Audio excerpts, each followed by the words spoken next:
тапсырыс беріп ала аласыздар. www.iot.kz сайтымыздан. Болмаса, Telegram қосымша арқылы мына нөмірге хабарласасыздар.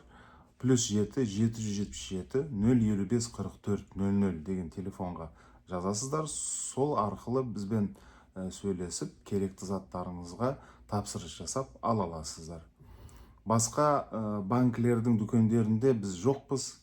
Аты шыққан банкілердің өздерінің сататын дүкендері бар, электронды қосымшаларында. Біз ол жерде жоқпыз. Сол себептен тек мына біздің Telegram телефон номерден, болмаса сайтымыздан тапсырыс жасап ала аласыздар. Егер бөтен жерден алатын болсаңыздар, қайта ескертеміз, бізден консультация, кеңес ала алмайсыздар. Біз тек өз клиенттерімізге ақпараттық қолдау көрсетеміз. Рахмет.